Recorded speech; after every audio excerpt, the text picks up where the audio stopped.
할렐루야. 한 주간도 평안히 보내셨습니까? 오늘은 엘리야에 대해서 함께 나누고자 합니다. 지난주에 저도 좀 들어봤는데요. 좀 아쉬운 부분이 한두 군데 있더라고요.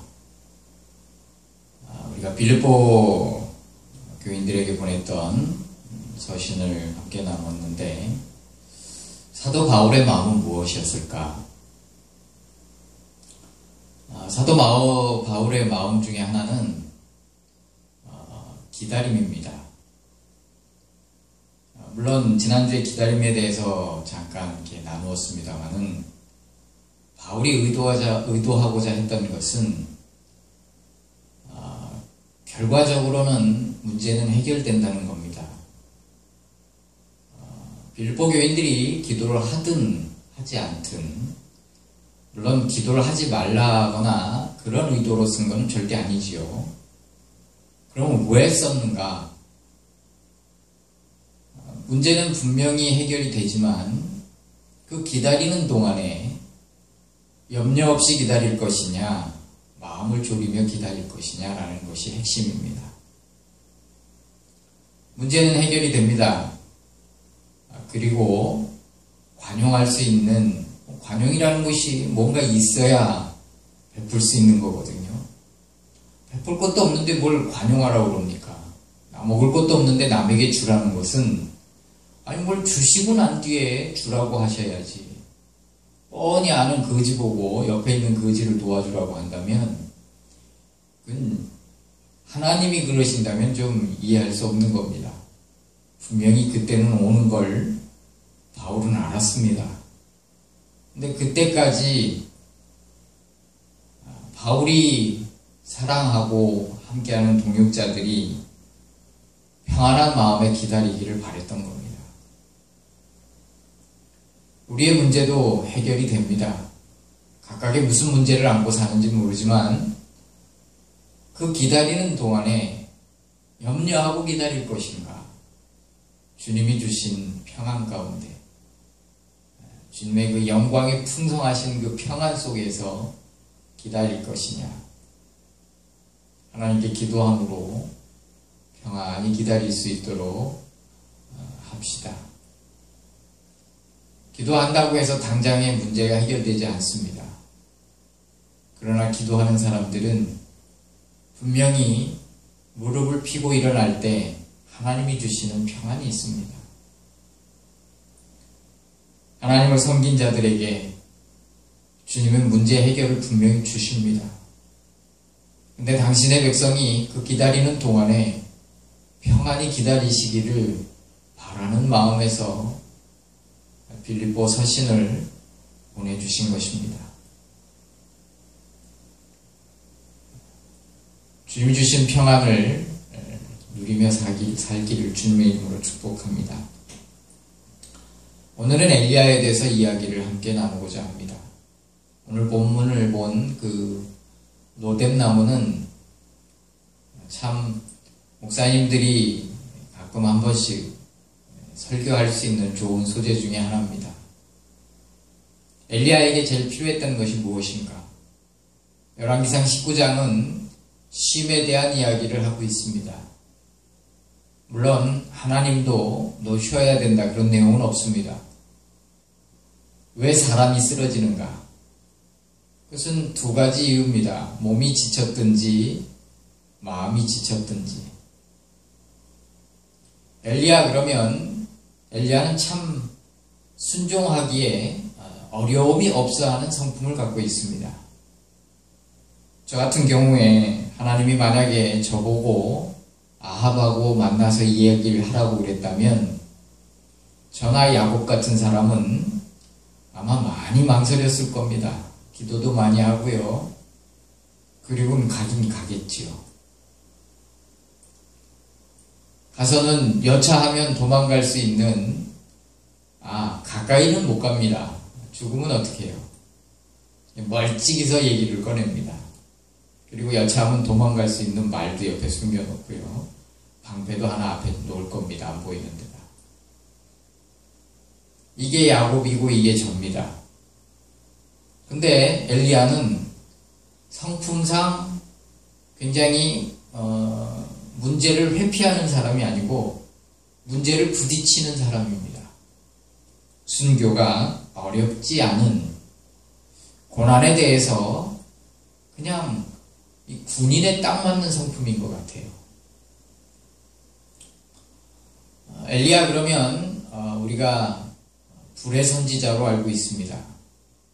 근데 그 불의 선지자가 되는 그 능력을 받는 것이 무엇인가? 그것은 순종입니다. 맨 처음에 왕을 만나서 비가 오지 않을 거라는 것을 가서 전하라고 하나님께 말씀을 듣습니다. 좀 전에 말씀드렸듯이 그는 담대히 가서 권위에 도전을 합니다. 요즘은 권위가 많이 상실된 시대예요. 하나님은 권위에 존중하는 사람을 좋아하십니다. 압살롬이 왜 죽었느냐? 객관적으로 보면 아버지가 잘못한 겁니다. 그럼에도 불구하고 아들은 아버지의 권위에 도전해서는 안 됩니다.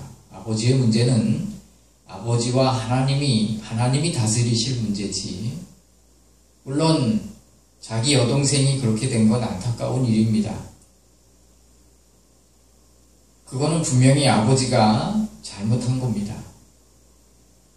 하나님은 권위를 참 질서를 존중히 여기십니다. 여기 이 권위에 도전하라는 말은 어떤 사람에게 해당하고 어울리는 말이냐면 아부하는 사람들. 이 아부에 대한 요즘은 파출소에서 난리를 치는 사람도 있습니다. 권위가 완전히 경찰들도 문제가 있겠지만 그 본인에게도 큰 문제입니다. 어쨌든 그런 얘기를 다루려는 건 아니고요. 아합에 대해서 대항할 수 있는 이 용기를 가질 수 있는 것. 우린 권위의 질서에 순종해야 되지만 하나님이 말씀하실 때에 과연 이 엘리야처럼 담대히 도전할 수 있는가? 말하는 것과 듣는 것은, 전하는 것은 천지 차이가 있습니다. 쉬운 문제가 아니라고 봅니다. 엘리야는 그 문제는 아무렇지도 않게 가서 순종하고 말을 합니다. 두 번째는 시냇가로 가랍니다. 조용히 있기를 원하는 사람이 있습니다. 그게 이제 쉼이고 그런 성품을 갖고 있는 사람이 있는가 반면에 막 사람을 만나야 쉼이 에너지가 채워지는 사람이 있습니다. 엘리야는 가만히 있는 것보단 무엇인가 하가해야 되는 성품을 소유한 분입니다.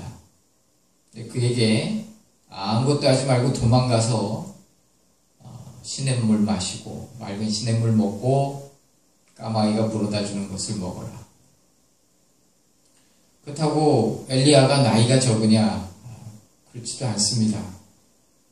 머리는 희끗희끗하신 그런 정말 마지막 일을 하셔야 되는 나이인데 주님이 일하지 말라고 잠잠히 있으라고 그렇게 말을 합니다. 이 부분이 어떤 분에게는 순종하기 참 쉬운 부분이지만 어떤 분에게는 이게 참 제일 힘든 문제일 수도 있습니다.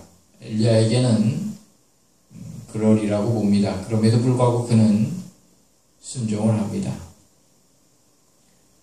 거린에 찬 황제의 밥상이라는 말이 있습니다. 좋은 거 먹고 싶고 또 좋은 거 보고 싶고 또 여행도 하고 싶지만 때로는 주님을 위해서 이렇게 거린에 찬일지라도 황제의 밥상을 먹는 것이 얼마나 축복인지는 하나님이 주신 시간일 때 그 시간이 지나고 나면 압니다. 어떤 목사님이 한참 교회가 어려울 때 지금은 김치 냉장고가 다 있습니다만은 예전에는 봄이 되면 김치가 너무 심하면 이렇게 까만 봉지에 싸서 버리기도 하고 그랬습니다. 지금은 이제 쓰레기 종량제가 다 실시됩니다만 그때는 내놓으면 다 가져갔어요. 사모님이 새벽 예배 끝나고 늦지막히 오시면서 아무도 없는 시점에 이렇게 봉투를 좀 봅니다. 쓸만한 걸. 그리고 집에 갖고 가서 너무 쉬어서 못 먹으니까 깨끗이 빨아서 김치 볶음을 해주십니다. 세월이 지난 뒤에 목사님이 또 살만하고 사모님도 교회도 안정되고 이런 시점에서 그 얘기를 했답니다. 만약에 그 어려운 시점에 그 얘기를 했다면 목회를 때려쳤을지도 모르죠. 그러나 나중에 이 하나님이 복을 부어주신 뒤에 그 시점을 뒤돌아보니까 모르고 먹은, 왜 이렇게 봄만 되면 그렇게 김치볶음을, 뭔 김치를 이렇게 많이 해서 시업 꼬부라 터지게 해가지고 김치볶음만 맨날 먹이나 생각을 했답니다. 근데 그것이 큰 제사고 그것이 큰 하나님이 기뻐 받으시는 예물이었다는 겁니다. 제가 가끔 룸메이트라는 드라마를 보는데요. 거기 god가 처음에 합숙했던, 지금은 식당이 돼 있더라고요. 그곳에서의 고생한 이야기를 하는데 그때는 너무 힘들었지만 지금은 웃으면서 얘기하는 거예요. 한 번은 물이 안 나와서 근처 좀 조그만한 병원에 화장실에 가서 씻기도 하고, 지금 가서 사과는 하는데 지금이야 뭐 그 사람도 유명하고 다 이해하는 시점이니까 하나님이 주신 시간이라면 감사함으로 보내긴 참 어려울 겁니다. 그래도 하나님이 좋은 때를 주실 줄로 믿고 그냥 떡하고 물하고 먹으면 어떻습니까? 세 번째로 그는 사르밧 과부집으로 가게 됩니다. 주석을 보니까 우상의 나라, 우상의 중심 도시, 우상의 수도에 있었다고 합니다.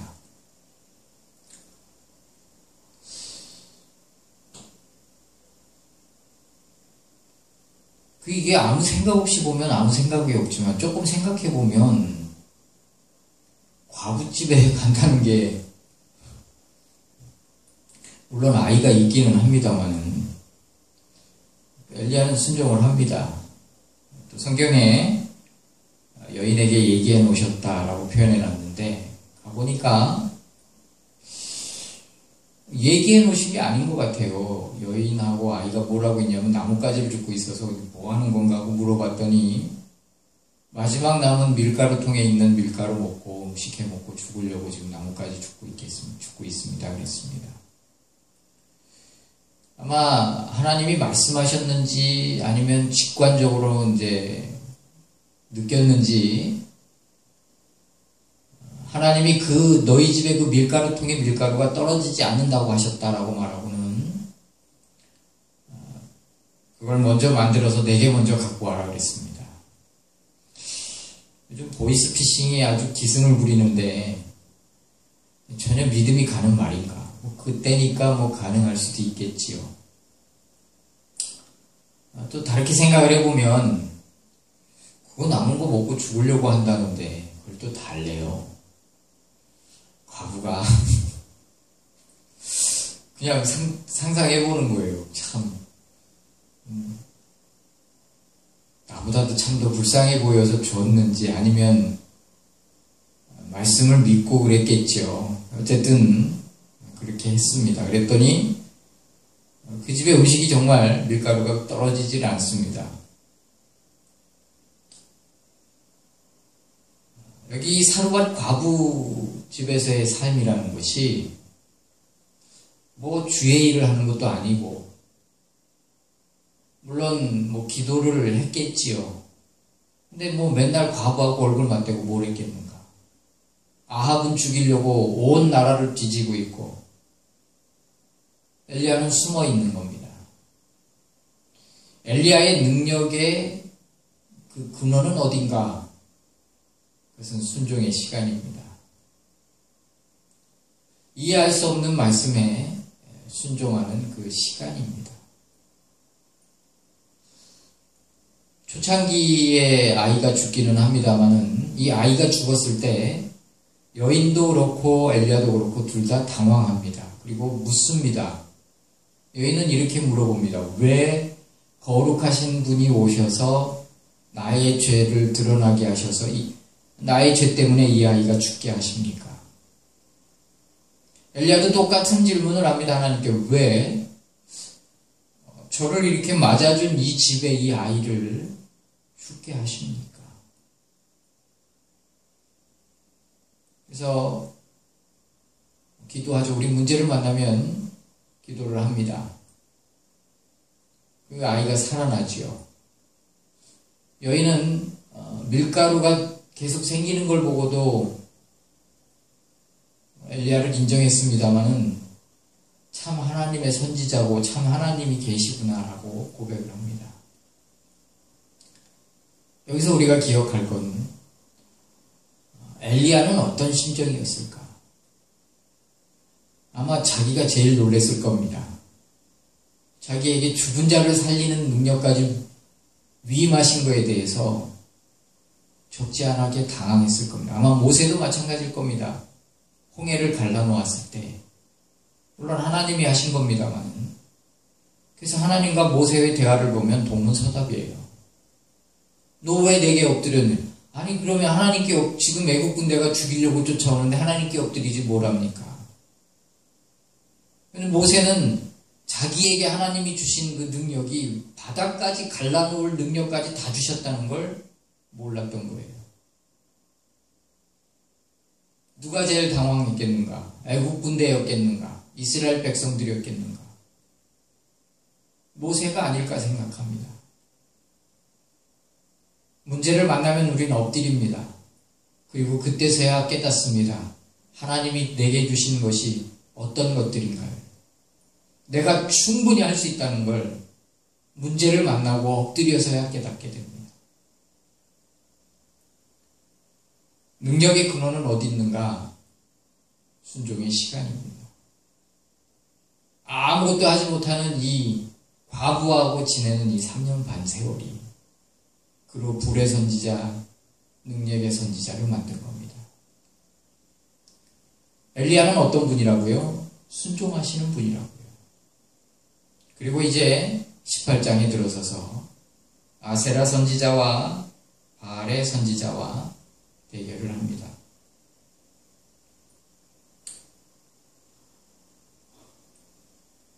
이스라엘 백성들은 참 중간에서 방관자의 모습을 보입니다.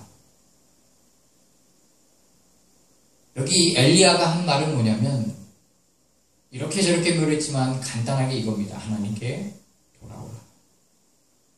하나님은 여전히 이스라엘 백성들을 찾고 계셨던 겁니다. 너희들이 어느 때까지 중간에서 머뭇거리겠느냐. 그리고 너희들이 많으니 먼저 해라 그래 놓고는 물을 붓고 재물을 얹어놓고 하나님 앞에 하나님이 여전히 이들의 하나님이심을 내가 하나님의 종임을 다시 말해서 그들에게 다시 한번 회개의 시간을 주고 여전히 사랑하고 있는 하나님을 보여달라는 의미입니다. 그랬더니 하나님이 불러서 응답하십니다.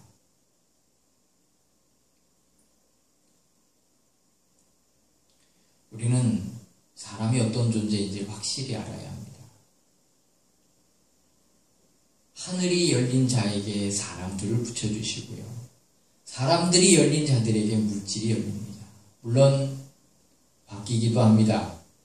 물질을 통해서 사람을 만나기도 하고요. 사람을 통해서 하나님을 만나기도 합니다. 그러나 하나님이 쓰시는 가장 즐겨 쓰시는 방법은 하늘을 열는 사람, 하나님을 찾는 자들에게 사람을 열어주시고 사람이 열린 자들에게 물질이 열립니다. 이걸 뒤집어서 얘기하면 하나님이 주신 물질을 낭비하면 사람들이 다칩니다.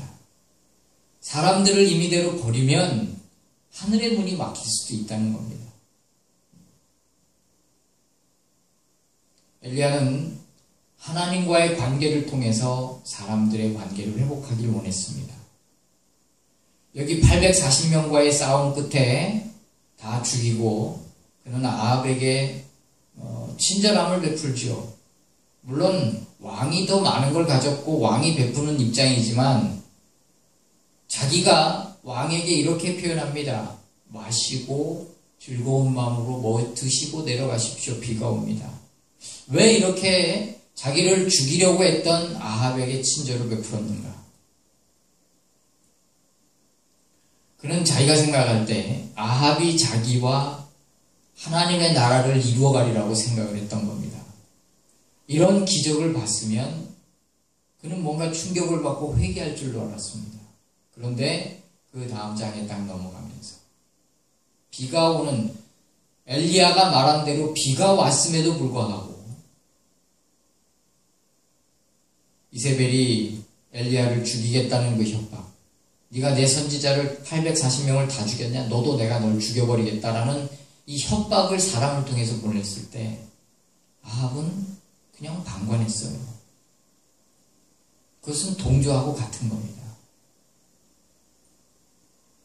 그러니까 엘리야가 갑자기 좌절합니다. 아니, 이게 분위기가 이런 성품이 아닌 양반이 갑자기 이렇게 좌절하고 쓰러집니다. 왜냐하면 그는 실망했기 때문에 그래요. 그래서 19장은 두 가지에 대한 이야기입니다. 하나님을 이해할 수 없는 것과 아합을 이해할 수 없는 것. 그리고 그걸 하나로 줄인다면 아합을 그냥 두시는 하나님이 이해가 되지 않는 겁니다. 주의 일을 하다가 순종으로서 여기까지 왔는데 순종의 결과는 자기를 죽이려는 겁니다. 엘리야처럼 반응하지 않을 사람이 있겠는가? 이건 당연한 반응입니다. 저는 아마 더 심했을 겁니다. 엘리야가 이랬을 정도면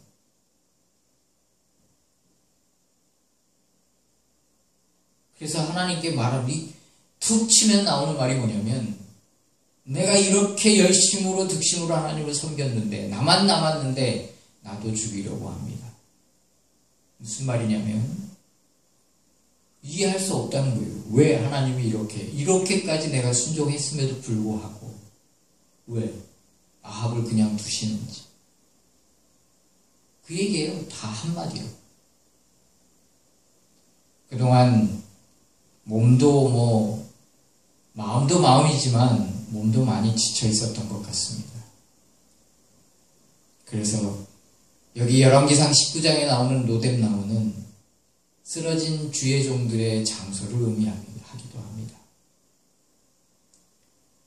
주의 종들이 쓰러져 있는 장소를 대표한다 이 말입니다. 하나님은 왜 이해할 수 없는 이 환경을 그냥 두시는가? 여러분, 우리가 오늘 본문에 제일 중요한 건 안식입니다. 쉼입니다. 우리의 몸은 우리의 정신에 영향을 줘요. 잘 쉬십시오. 잘 드시고요. 하나님이 쓰러져 있는 엘리야에게 하신 것은 만져주시고 먹이고 재우는 거였어요.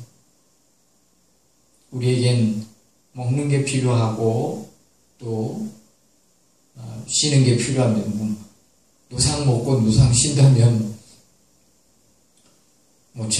제가 전하는 말이 의미가 없겠지만 엘리야처럼 이렇게 쓰러진 자가 있다면 두시고 쉬십시오.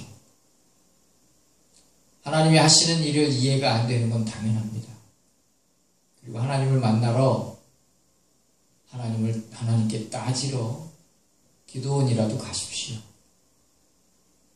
엘리야가 어떤 길목에 들어섰다라고 19장에 말하고 있는데 그 길목은 시내산으로 가는 길목입니다. 그걸로 들어서면 거기밖에 갈 데가 없어요. 그러니까 작정하고 하나님께 가는 거예요. 가다가 하루 만에 쓰러져요. 그리고 하나님이 갖다 주신 음식을 먹고 푹 자고 시내산에 도착합니다. 좀 전에도 말씀드렸듯이 하나님이 툭 치니까 그게 튀어나오죠. 근데 하나님은 또 동문서답, 왜 너 여기 있냐? 왜 여기 있냐 그러세요.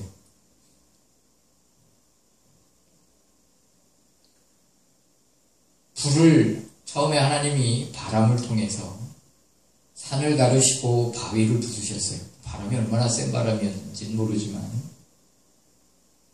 그 다음에 지진이 일어났고 그 다음에 불이 내렸습니다. 그것은 엘리야의 사역을 말합니다. 근데 거기엔 하나님이 안 계신대요. 능력 가운데는 하나님이 없었나요? 아니요. 있게 계시겠지만 그런 그 하나님을 느끼지 못해요. 근데 언제 느낍니까? 그 다음에 세미한 음성을 통해. 엘리야는 하나님을 다시 만났습니다. 우리도 하나님을 자꾸 다시 만나야 합니다. 그분은 파도 좋은 걸 갖고 계신 분입니다. 어쨌든 엘리야는 하나님께 또 말합니다. 왜 여기 있냐 그랬더니 내가 하나님께 대해서 열심히 득심이온데 나만 남았는데 나도 죽이려고 합니다. 무슨 의미인지 우리가 조금 이해가 되죠. 근데 하나님이 그에게 세 가지를 명령을 하십니다.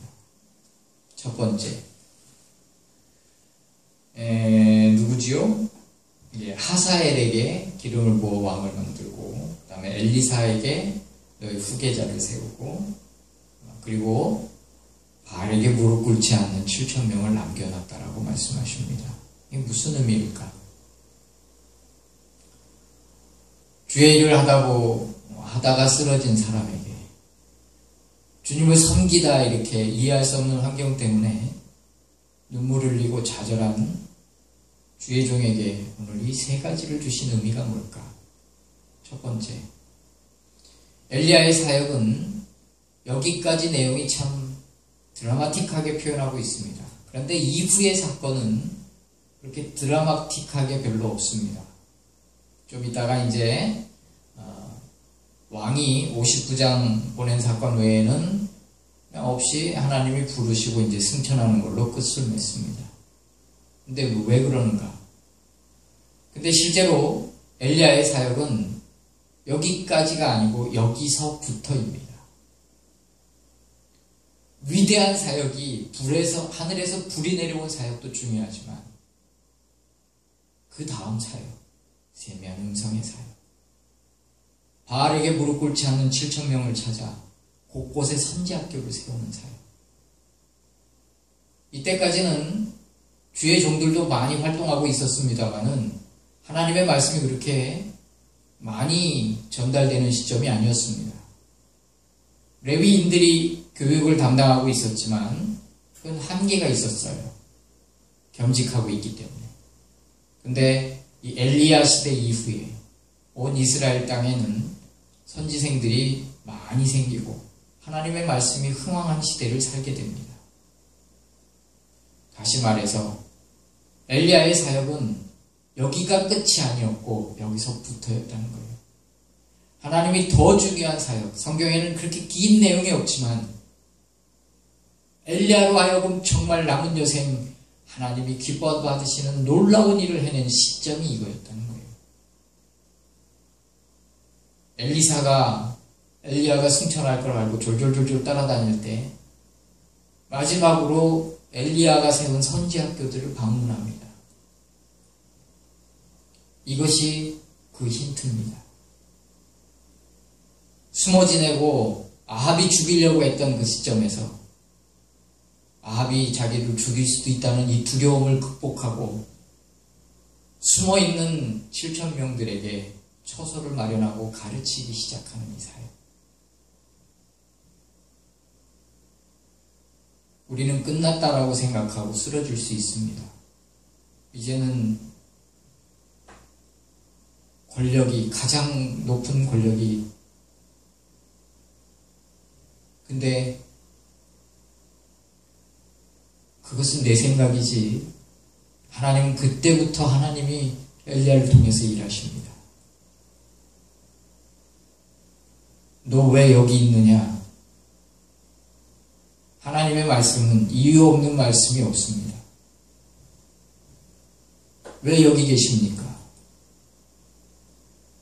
왜 쓰러져 계십니까? 이해합니다. 그건 당연한 거고요. 눈을 들어보십시오. 하나님이 예비하신 사역이 무엇인지.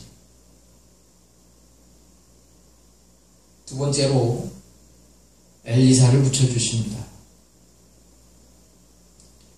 아합이 함께 하기를 원했던 것 같습니다.